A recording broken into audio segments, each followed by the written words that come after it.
நாளைக்கு வந்து பாத்தீங்கன்னா தமிழ்நாடு முழுவதும் திருவிழா கோலமா இருக்க போகுது. என்ன அப்படி திருவிழான்னு பாத்தீங்கன்னா ஒண்ணும் இல்ல, நாம வழக்கம் போல நம்மளுடைய அரசுன்னு சொல்லி இந்த மக்கள் வந்து தேர்ந்தெடுத்து கொடுக்கப்பட்ட ஒரு வாய்ப்பை ஏற்படுத்தி கொண்ட இந்த தமிழக வெற்றி கழகத்தின் அரசின் கதாநாயகன், தலைவர், முதலமைச்சர் அவருடைய ஒரு கடைசி திரைப்படம் ஜனநாயகன். இந்த ஜனநாயகனுக்காக தான் இந்த மக்கள் வந்து காத்திருந்த தருணம் இது. இந்த படத்தை எப்படி பாக்குறது, இந்த படத்தை எப்படி நம்ம கொண்டாடுறது அப்படின்றது நீண்ட நாட்களான ஒரு கனவு, லட்சியம். அந்த லட்சியத்தை நோக்கி நாளை வந்து தமிழக வெற்றி கழகத்தின் ஆதரவாளர்கள் மக்கள் எல்லாருமே அதை கொண்டாட போறாங்க.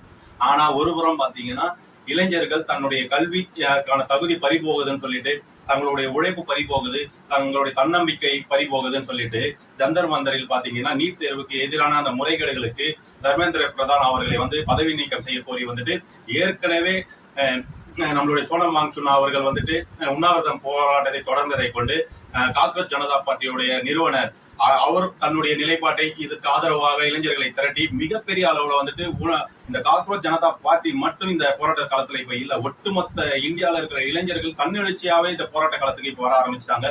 அந்த அளவுக்கு இந்த போராட்ட காலம் வந்துட்டு வீரியமா போய்கிட்டு இருக்கு. இதற்கு வந்துட்டு இதற்கு முழுக்க முழுக்க ஒரு காரணம் யாருன்னு கேட்டீங்கன்னா, இந்த நீட் தேர்வை கொண்டு வரதுக்கு முழுமையா காரணமாக இருந்தது காங்கிரஸ் கட்சி தான். ஆரம்ப காலகட்டத்துல காங்கிரஸ் கட்சி வந்து தன்னுடைய விதையை ஆரம்பித்தது. அந்த விதையை வந்துட்டு செடியை பயிர் பண்ணி நீ மரமாணிக்கக்கூடிய அளவுக்கு பாரதிய ஜனதா கட்சி இதை தொடர்ந்து செஞ்சுக்கிட்டு இருக்கு.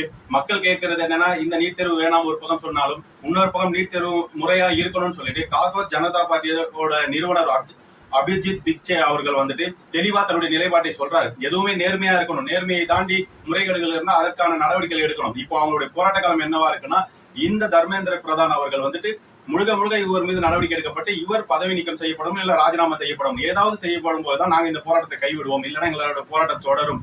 இன்னொன்னு, சோனம் வாங்சுனோட உடல்நிலை கருத்தில் கொண்டு அவர் இந்த உண்ணாவிரதத்தை கைவிட வேண்டும். ஏன்னா ஏற்கனவே அவரை கைது செய்து மருத்துவமனை காவல்ல வச்சிருக்காங்க. அவங்களுடைய மனைவி, வழக்கறிஞர் யாருமே பார்க்க விடுறதுன்னு சொல்லி தகவல் வருது. இப்படி ஒரு சூழல்ல அவருடைய உடல்நிலை கருத்தில் கொண்டு அந்த காக்ரோச் ஜனதா பார்ட்டி நிறுவனர் அவர்கள், நீங்க உடல்நிலை கருத்தில் கொண்டு நீங்க இந்த உண்ணாவிரதத்தை கைவிட்டுருங்க, ஆனா நாங்கள் போராட்டத்தை தொடருவோம். இந்த போராட்டத்துக்கான இறுதி வடிவம் வர வரைக்கும், இதுக்கான முடிவு வர வரைக்கும் இந்த போராட்டம் ஒருபோதும் பின்வாங்க மாட்டோம்னு சொல்லிட்டு அந்த உறுதியும் கொடுத்திருக்காரு. இப்படி டெல்லி தலைநகரில் இந்த ஜந்தர் மந்தரில் இந்த ஒரு போராட்ட காலம் தொடர்ந்துகிட்டு இருக்கிற இந்த சூழல்ல தமிழகத்திலையும் அதை தொடர்ந்து மாணவர்கள் போராடும் பொழுது அந்த மாணவர்கள் அனுமதி மறுக்கப்படுகிறது. எப்படி இந்த மாணவர்கள் அனுமதி கொடுக்காம கேட்டா என்ன சொல்றாங்கன்னா, போராட்ட காலத்துக்கு ஒரு சில இடங்கள் இருக்கு, அங்கதான் போராடணும், எல்லா இடத்துலயும் போராட்டம். இதெல்லாம் வந்துட்டு உண்மை ஏற்புடையதே கிடையாது. இது மாணவர்கள் இந்தியா முழுவதும் தன்னெழுச்சியா வரும் பொழுது தமிழக அரசு வந்து கிடைக்கும் இடங்கள்ல போராட்டம் பண்றதுக்கு அனுமதி பண்ணணும். இது தமிழக அரசை எதிர்த்து ஒண்ணும் இங்க வந்துட்டு இந்த போராட்ட காலத்தை முன்னெடுக்கலையே. மத்திய அரசை எதிர்த்து மத்திய அரசின் அந்த அமைச்சரை வந்து தகுதி நீக்கமோ இல்லை அவரை ராஜினாமா செய்ய கோரிதானே பண்றாங்க. அப்படி இருக்கும்போது தன்னுடைய உரிமை பறிப்போவது மாணவர்கள் தன்னெழுச்சியா வரும் பொழுது அந்த மாணவர்களுக்கு இந்த அரசு ஆதரவா இருந்திருக்கணும். ஆனா இதை பற்றி எந்த அளவுக்கு அக்கறையில இருக்காங்கன்னா, எல்லோரும் ட்வீட் போடுற மாதிரியும் செய்திகள் வர மாதிரி தான் இருக்கு. இதற்கான முதல்வர்களுடைய கருத்து என்னன்னு தெரியல. இதற்காக காங்கிரஸ் இறங்கி போராடி நேற்று கைதாகி இருக்கிறாரு. ஆனா வந்துட்டு இது வரைக்கும் வந்துட்டு எந்த ஒரு கூட்டணி கட்சியில இருக்கிற கட்சி, தமிழகத்தில் காங்கிரஸ் கூட்டணியா இருக்குது, அந்த கட்சி போராடி கைதாகிறது, அதோட தலைவர் கைதாகிறார். ஆனா இங்க இருக்க தமிழக வெற்றி தலைவரோட நிலைப்பாடு என்ன நமக்கு தெரியல.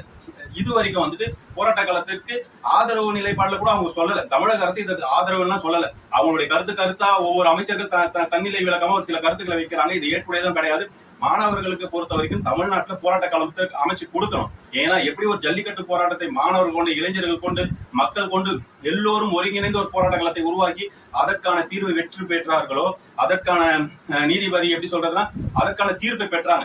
இது வந்து அவங்களுடைய உரிமை, அதை வந்து தடை செய்யக்கூடாது ஜல்லிக்கட்டுன்னு சொல்லிட்டு உரிமை பெற்றாங்க. அதே மாதிரிதான் இந்த போராட்ட காலம் வெற்றி அடையணும்னா ஒட்டுமொத்த இந்தியாவில இருக்க எல்லா மாநிலங்களும் அவங்களுக்கான வாய்ப்பை ஏற்படுத்தி கொடுக்கணும். இங்க யாரு போராட்டம் பண்ணாலும் கைது பண்ற, மாணவர்களை அடித்து துன்புறுத்துறதெல்லாம் நம்ம ஜந்தர் மந்தர்ல பாக்குறோம். அதே மாதிரிதான் இங்க பாத்தீங்கன்னா தமிழ்நாட்டிலேயே மாணவர்களை துன்புறுத்துற விதமா சில செயல்கள் நடந்து இருக்கிறது. இதெல்லாம் ஏற்புடையதே கிடையாது. முதலில் என்னுடைய கைது ஒன்று நடந்தது என்றால், ஒரு நாள் முழுவதும் நாங்கள் மண்டபத்தில் கைதாகி இருந்தோம் தோழர்களோடு. அதோட முதல் கைது அனிதா சகோதரிக்காக நாங்கள் குரல் கொடுத்து ஒரு நாள் முழுவதும் கைதாகப்பட்டோம். அதுதான் இந்த நீட் தேர்வுக்காக தான் எங்களுடைய போராட்ட காலமே தொடங்குது. ஜல்லிக்கட்டுக்கு அப்புறம் தான் தன்னெழுச்சியாக போராட்டங்கள் அதிக அளவுல மக்கள் மத்தியில கொண்டு போய் மக்கள், இளைஞர்கள் எல்லாமே ஒன்று கூடுறது சூழல் உருவானதே இந்த ஜல்லிக்கட்டு. அதுக்கப்புறம் தான் இந்த போராட்ட காலம்லாம் வருது. இப்பெல்லாம் பல உறவுகள்லாம் இந்த போராட்டத்தை உருவாக்குனவங்க எங்க இருக்காங்கன்னே தெரியல. ஒரு சில உறவுகள் எல்லாம் பொறுப்புகளை வாங்கி கொண்டு அமைதியா இருக்காங்க. அதெல்லாம் நம்ம நல்லா வெளிப்படையா பாக்குறோம். ஆனா இந்த மக்களுக்கான இந்த காலத்துல இந்த ஜந்தர் மந்தரில் நடக்கும் இந்த போராட்டத்தை வெற்றி அடைய வேண்டும். அண்ணன் சீமான் அவர்கள் தன்னுடைய ஆதரவு நிலைப்பாடை கொடுத்திருக்காரு. அது மட்டுமல்லாம முடிஞ்சா டெல்லிக்கு போய் தன்னுடைய ஆதரவை நேரில் கொடுக்கலாமான்னு சொல்லிட்டு ஆலோசனை செய்த தகவல் வந்திருக்கு. அண்ணன் அவர்கள் சென்றாலும் சரி, இல்ல அண்ணன் கண்டிப்பா உறவுகள் அமைச்சாலும் சரி, நாம் தமிழர் உறவுகள் அங்க போய் தங்களுடைய கருத்துக்களை வெளிப்படுத்துவாங்க.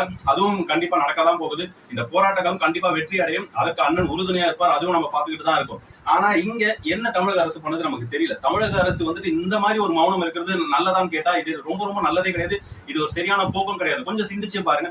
இந்த தமிழக அரசு நோக்கி இந்த போராட்ட காலம் நடக்கல, மத்திய அரசை நோக்கி தான் நடக்குது. அப்ப மத்திய அரசை நோக்கி நடக்கும்போது அந்த போராட்ட காலத்துக்கு இந்த தமிழக அரசு ஏன் நமக்கு அந்த வாய்ப்பை ஏற்படுத்தி கொடுக்குது? கொஞ்சம் சிந்திச்சு பாருங்க. இங்க கூட வந்துட்டு எதிர்கட்சிகள் சரின்னு சொன்னாங்கன்னா இது முட்டாள்தனமான விஷயம்.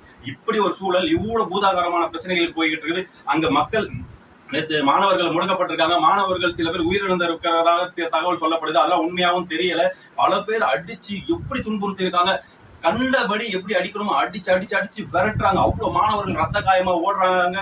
ஒரு 11 வயது சிறுமி நெஞ்சில மிதிச்சிருக்காங்கன்னு சொல்லி கேள்விப்படுறோம். இவ்வளவு விஷயங்கள் வந்துட்டு காவல்துறை ஆனா எப்படி சொல்றதுன்னா அராஜக புகை ஏற்படுத்தி இருக்குது. இந்த மாதிரி விஷயங்கள் நடந்து கொண்டு இருக்குது. இந்த சூழலில் ஜனநாயகன் படத்தின் திருவிழாவை கொண்டாட சொல்லி இந்த தமிழக வெற்றி கழகத்தின் நிர்வாகிகளும் அமைச்சர்மார்களும் கொண்டே வந்துட்டு இது வெற்றி அடையணும்னு சொல்லிட்டு இதை பத்தி பேசிட்டு இருக்காங்க. இது போதாதுக்காம டி.கே. பிரபு அவரும் ஒரு அமைச்சரா இருக்காரு. அவர் என்னடானா ஜனநாயகன் போஸ்டர் ஒட்டிட்டு இருக்கிறார். ஒரு சில வாகனங்களை ஓட்டுற வீடியோல ரீல்ஸ் எடுத்து போட்டுட்டு இருக்காரு. இவ்வளவுதான் உங்களுடைய இந்த மக்களுக்காக நீங்க வந்தது எங்களுக்கு ஒண்ணுமே புரியல. நீங்க உங்களை எதிர்த்து ஏதாவது செஞ்சா நீங்க முடக்கலாம். இது மத்திய அரசு எதிர்த்து நிக்கக்கூடிய ஒரு போராட்ட காலமா இருக்குது. இந்த போராட்ட காலத்துக்கு பாத்தீங்கன்னா இப்போ காக்ரோச் ஜனதா பார்ட்டிக்கு ஆதரவாக SFI மாணவர்களும் இளைஞர்களும் அதுக்கப்புறம் DYFI இளைஞர்களும் ஒன்று கூடி அவங்க தன்னுடைய ஆதரவு நிலைப்பாடு போராட்ட காலத்துல நிக்கிறாங்க. இப்படி இத்தனை பேர் போராட்ட காலத்துல இளைஞர்கள் வந்து நிற்கும் போது நீங்க வந்துட்டு அதுக்கான அனுமதியை மறுக்கிற மாதிரி செயல்படுறீங்க. பாப் பாடகர் அறிவு அவர்கள் வந்துட்டு தலைமைச் செயலகத்தை தன்னுடைய எதிர்ப்பை பதிவு பண்ண போயிருக்காரு. அவரை இளைஞர் எப்படி சொல்றதுன்னா காவல்துறை குண்டுகட்டாக தூக்கி வாரி போட்டுட்டு போறாங்க. அவர் இத்தனைக்கும் அவர் வந்துட்டு இந்த தமிழக வெற்றி கழகத்தின் தலைவர் விஜய் அவர்கள் படத்துல வந்து பல பாடல்களுக்கு தலைப்பு பாடல்களை பாடியிருக்காரு. இந்த கட்சிக்கான பாடலையை கூட அவர் பாடியிருக்காரு. இவ்வளவு பாடல் பாடிய அவரோட நிலைமையை பாத்தீங்கன்னா காவல்துறை செஞ்சிருக்கிற அந்த விஷயம் ரொம்ப வருத்தமாக இருந்தது. அறிவு அவர்கள் நினைத்திருந்தால் விஜய் அவர்கள் நேரில் சந்திக்கக்கூடிய அளவுக்கு அவர் ஒரு நெருக்கம் இருந்திருக்கு. ஆனாலும் அவர் போராட்ட காலத்துல இளைஞர்களோட வந்து நின்று இருக்காரு. அவரையும் வந்துட்டு வலுக்கட்டாயமாக தூக்கிட்டு போறாங்க. அந்த இப்போ நடக்கக்கூடிய இந்த சூழல்லாம் பார்த்தா ரொம்ப வந்துட்டு வியப்பாவும் இருக்கு, அதிர்ச்சியாவும் இருக்குது.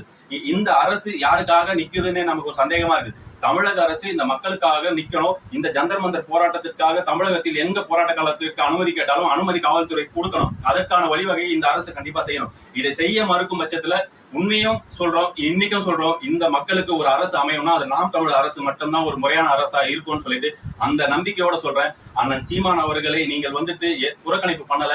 நீங்க தொடர்ந்து அவருக்கான அதிகாரத்தின் வாய்ப்பை பறிச்சுட்டு இருக்கீங்க. இந்த வரும் இடைத்தேர்தல் அவருக்கான அந்த வாய்ப்பை கொடுத்து அவர் ஒரு சட்டமன்ற உறுப்பினராக உள்ள போனால்தான் இந்த அரசுக்கு ஒரு நெருக்கடியை கொடுத்து ஒரு சரியான வழிமுறையோடு சரியான ஒரு அரசா செயல்படுறதுக்கு ஒரு வாய்ப்பை நாம ஏற்படுத்தி கொடுக்க முடியும். அதை சிந்தனைகளை கொண்டு மக்கள் இந்த இடைத்தேர்தல் எப்போ வரும் நமக்கு தெரியாது. ஒவ்வொரு நிகழ்வுகளும் ஒவ்வொரு அசம்பாவிதங்களும் நமக்கு நல்லாவே வெளிப்படையா காட்டுது. ஒண்ணுமே இல்லைங்க, ஜனநாயகன் படம் என்பது ஒரு படம் தானுங்க. அந்த படம் வெற்றி அடையறதுக்கு இன்னைக்கு கூட பாத்தீங்கன்னா மண்சோறு சாப்பிடுற மாணவர்கள், மண்சோறு சாப்பிடுறது ஒரு இளைஞர்கள், தோழிகள் சொல்லிட்டு சகோதரிகள் சொல்லிட்டு மண்சோறு சாப்பிட்டு இருக்காங்க. இது என்ன மாதிரியான அணுகுமுறை கொஞ்சம் யோசிச்சு பாருங்க. வெற்றி அடையறதுக்கு முன்னாடியாவது நீங்க ஒரு அரசு வெற்றி அடைகிறதுக்கு நீங்க என்ன மாதிரியான ஒரு வழிமுறை ஏற்படுத்தி மக்களை ஏமாத்துட்டு ஒரு செயல்கள் செஞ்சிருக்கலாம். ஆனா இன்னைக்கு திரும்ப வந்துட்டு இந்த மாதிரி ஒரு தவறான வழிகாட்டுதலுக்கு இளைஞர்களுக்கு கொடுத்துட்டே இருந்தீங்கன்னா அது எந்த மாதிரியான ஒரு சூழ்ச்சியா இருக்கும்னு புரியல. அது மட்டும் இல்லாத பாத்தீங்கன்னா படத்தோட டிக்கெட் பாத்தீங்கன்னா பிஹைண்ட் நோட்ஸ்ல இது டிக்கெட் எவ்வளவு சொல்றாங்க அவங்க? 600 சொல்றாங்க. அது மட்டும் சொல்லுங்க, நீங்க யார் படத்துக்காக வந்திருக்கீங்க, நீங்க எவ்வளவு சொல்றாங்க? நம்ம தளபதி படத்துக்கு தான் வந்திருக்கோம். இதுல நீங்க ஒண்ணு இல்ல, நாங்க கட்சிக்காரங்க. புரியுதுண்ணா. இப்ப நீங்க தப்பா போட்டீங்கன்னா தப்பான போடல. உங்களுடைய முதலமைச்சர் சொல்றீங்கல்ல, அவர் படம் ஆன்லைன்ல விக்கிறாங்க. ஆன்லைன் புக் மை ஷோலயே 500 டிக்கெட். எல்லாத்துலயுமே புக் மை ஷோலயே 500 டிக்கெட். எங்களுக்கு அதெல்லாம் வேணாம். எங்க தளபதி படத்துக்கு மொதல் ஷோ டிக்கெட் கிடைச்சே வேணும். எங்க இது பண்ணாலும் சரி, எங்களுக்கு அவ்வளோலாம் இல்லை. இப்போ நேற்றுலாம் பண்ணல, ஆகமத்துலேருந்து இந்த படத்துக்கெல்லாம் பண்ணிட்டு தான் இருக்காங்க. நேற்று முன்னெல்லாம் பண்ணிட்டு இருக்கல, இன்னைக்கு ஒன்று இந்த புதுசாலாம் பண்ணிட்டு இருக்கல, எப்போலேருந்தே பண்ணிட்டு இருக்காங்க. எங்கள் தளபதி படம் லாஸ்ட் படம், நாங்கள் டிக்கெட் எங்கே வைத்தாலும் வாங்கிட்டு தான் இருப்போம். இது இங்கேன்னு நடக்கிறதுல தமிழ்நாடு முழுவதுமே நடக்கும். இங்கே எடுக்கிறதுக்கு நீங்கள் தமிழ்நாடு முழுவதுமே எடுக்கலாம். ஓகேங்களா? நாங்கள் எப்பயுமே யார் வைத்தாலும் நாங்கள் போய் பார்க்க மாட்டோம், டிக்கெட் வாங்குவோம். எங்களுக்கு வேண்டியது எங்கள் தளபதி நாங்கள் பார்த்தோன்னா மதர் ஷோக்கு, அவ்வளோதான். அது அந்த கவர்மெண்ட் எல்லாமே நடந்து எல்லாம் யாரும் வந்து கரெக்டாக இது பண்ணல. யாருமே காரணம் நம்மளே தான் காரணம். நம்ம போய் வாங்குறோம்னா நம்ம திமிரு தானே அது. அதுக்கு அவங்க காரணமா வாங்கலாம். அவங்க விற்கிறாங்க, அவங்க ஒரு சில செய்தி சேனல்ல நான் பார்த்தேன்.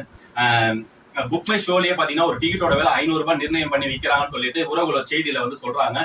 ஒரு டிக்கெட் 500 ரூபாய், அந்த டிக்கெட்டை வாங்கி அந்த டிக்கெட் பில்லாக்குல 800 ரூபாய் விற்கிறாங்க. விருப்பம் தான் வாங்க இல்ல அப்படின்னு சொல்லி வெளிப்படையா பேசுறாங்க. அந்த பில்லுலயே அந்த 500 ரூபாய்க்கு ஜிஎஸ்டி கிடையாது, எந்த இதுவுமே கிடையாது, எந்த வரியுமே படாது. 500 ரூபாய் அப்படியே போட்டு ஃபுல் 500 ரூபாய் அப்படின்னு ஒரு டிக்கெட்டுக்கான வேலை அப்படி போட்டு கொடுக்குறாங்க. இது எந்த மாதிரியான சேல்ஸ் நமக்கு ஒண்ணுமே புரியல. ஒரு டிக்கெட்டோட ஒரு திரையரங்குல பாத்தீங்கன்னா அதிகப்படியா வந்து 190 ரூபாய் என்னவோ இருக்குது ஒரு நார்மல் திரையரங்குல. ஒரு பெரிய பெரிய திரையரங்குல ஒரு சில நிர்ணயங்கள் இருக்கு. 500 ரூபாய்க்கு எந்த திரையரங்கிலுமே வந்துட்டு விற்கப்படல. ஆனா இங்க 500 ரூபாய் விற்கப்படுது. இதெல்லாம் பார்த்தா உண்மையா இந்த படத்தை வந்துட்டு ஒரு 1000 கோடி வசூல காட்டணும்னா நம்ம மக்களாகிய நம்ம கிட்ட இருந்தே ஒரு 200 ரூபாய் டிக்கெட் 500 ரூபாய் 600 ரூபாய் 700 ரூபாய் வாங்குறாங்கன்னா இது எந்த மாதிரியான ஒரு அணுகுமுறை? இப்படி ஒரு போராட்ட காலம் இளைஞர்களுக்கு ஒரு அநீதி நடந்துகிட்டு இருக்கு. இப்படி ஒரு சூழல்ல ஜனநாயகன் படத்தை வெற்றி திருவிழாவா கொண்டாடுறதுக்கு நாளைக்கு ஒரு கூட்டமே நிக்குதுன்னா இது வாக்களித்த இந்த இளைஞர்களும் மாணவர்கள் செல்வங்களும் தங்களுடைய பெற்றோர்கள் வாக்களிக்க சொன்னா நீங்க தான் கொஞ்சம் சிந்திச்சு பார்க்கணும். உங்களுடைய எதிர்காலமே ஒரு கேள்விக்குறியா இருக்கிற ஒரு சூழல்ல அதற்கு இந்த அரசு ஒரு துணையா நிக்காம தன்னுடைய தலைவனோட படத்திற்காக நாளை கொண்டாடக்கூடிய ஒரு சூழல்ல நிக்கிறாங்கன்னா கொஞ்சம் நீங்க சிந்திச்சு பாருங்க. நீங்க வாக்களிச்ச ஒரு அரசு சரியான அரசா? அந்த அரசு உங்களுக்காக நிக்குதான் நீங்க தான் சிந்திக்கணும்.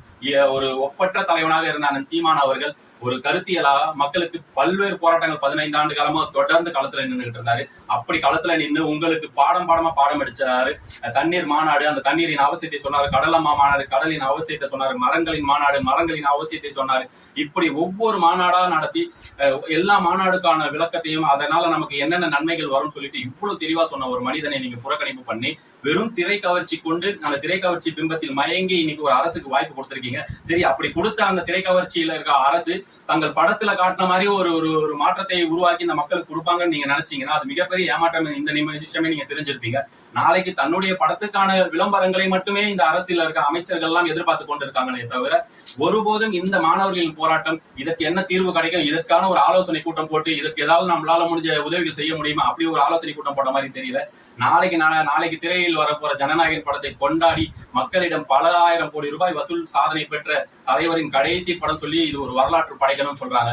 உண்மைக்கும் சொல்லணும்னா இந்த படத்தை வந்துட்டு நாம புறக்கணிப்பு தான் செய்யணும்னு நான் சொல்லுவேன். அந்த படத்தை ஏன் புறக்கணிப்பு செய்யணும்னா நாம 600 ரூபாய் 700 ரூபாய் கொடுத்து பார்க்க வேண்டிய அவசியம் கிடையாதுங்க. டிக்கெட் 200 ரூபாய் 190 ரூபாய் இருந்தா போய் பார்க்கலாம். இந்த பிளாக்ல கொடுத்து முதல் நாள் ஷோ இதெல்லாம் வந்துட்டு உண்மைக்கும் சொல்றேன். நீங்க இந்த படத்தை இளைஞர்கள் யாரெல்லாம் நாளை வந்து பார்த்து வெற்றி அடைகிறதுக்காக நான் சொல்லல, வெற்றி அடையக்கூடாதுன்னு இந்த படத்தை நான் சொல்லல. அந்த ஜந்தர் மந்தரில் போராடும் இளைஞர்களுக்கு நாம உறுதுணையா இருக்கணும்னா உங்களுடைய சிந்தனை ஒரு 2-3 நாட்கள் கழிச்சு அந்த போய் படத்தை பாருங்க. ஏன்னா தயவு செஞ்சு எல்லா டிக்கெட்டும் வித்துச்சு எல்லாம் பார்க்க தான் போறாங்க. அது ஆனா இந்த மாணவர்களுடைய போராட்ட காலத்தை நம்ம ஆதரவு அளிக்கணும்னா இந்த படத்தை பார்க்காத உறவுகளுக்கு ஒரு நன்றி மட்டும் சொல்லிக்கலாம். பார்த்தவங்க பார்த்துட்டு சந்தோஷமா இருந்துட்டு போங்க. ஆனா இந்த அரசு இந்த மக்களுக்காக தற்போது நிக்கல என்றது மட்டும்தான் உறுதியா இருக்கு. இந்த மக்களுக்காக என்றுமே அதிகாரம் கொடுக்கலனாலும் அண்ணன் தொடர்ந்து களத்துல நிற்பாரு. அண்ணன் விரைவில் டெல்லி பயணம் செய்யறதுக்கான வாய்ப்பு இருக்குதுன்னு நம்ம தகவல்கள் வந்துட்டு இருக்கு. அண்ணன் போடலாம், அண்ணனோட தம்பிமார்கள் கண்டிப்பா அனுப்பி வைப்பாரு. இந்த மாதிரி விஷயங்களுக்கு தொடர்ந்து நாம எப்பவுமே நாம் தமிழ் உறுதுணையா நிற்போம். நன்றி, வணக்கம்.